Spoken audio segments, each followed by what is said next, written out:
Hello everybody, just a quick update on the Victrix Pro BFG controller.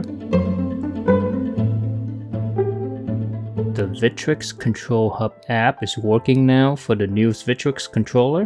You can get it on the Microsoft Store. Just type in Victrix and then you're gonna see this. Once you have it downloaded, go ahead and open it. If you have the controller connected via USB, it's gonna upgrade the firmware automatically. After that, you should connect it wirelessly using the dongle, and this is going to also update the dongle as well for better performance. Once you get everything updated, this is the screen you're going to see in the app. If for whatever reason your controller doesn't update itself, here's the button for you to click on it to update. Under configure, you're going to be able to configure your buttons. You can also program the back paddles. Under analog sticks, you can calibrate them or you can test them. To set the dead zones, just click on the sticks, press select, and then you can go up and down. Under triggers, you can also set the dead zones here. These triggers are super sensitive, so I suggest you have some dead zones here. And under audio, obviously you can control the sound. This only works on the PS4 or PS5. PC does not work. Downloading the firmware update is going to extend the battery life up to 20 hours of play and improve wireless stability. In my original input lag test, the wireless is pretty spotty, so I highly recommend you update the firmware.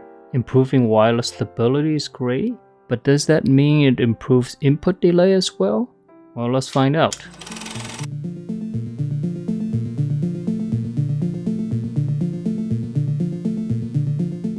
Alright, these numbers are before the firmware update. Wireless average input delay 7.72.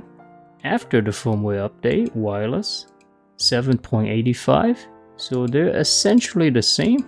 And then on wired 7.7. After the firmware update 7.85. Again, essentially the same. And in terms of polling rate, again, they're essentially the same. In terms of input delay, there are essentially no changes before or after the firmware update.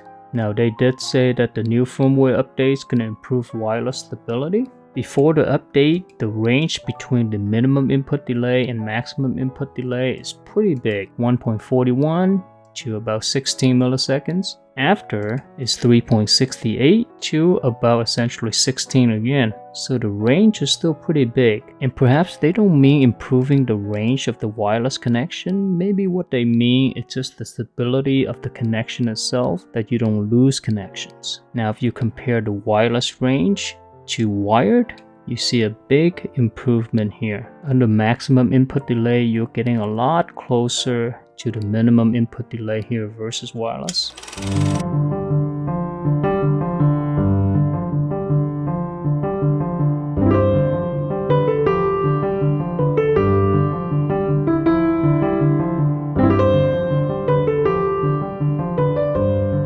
Alrighty, that's gonna be it for me. Hopefully you found it to be helpful and interesting. If you did, give the video a like, subscribe for more, and take care now.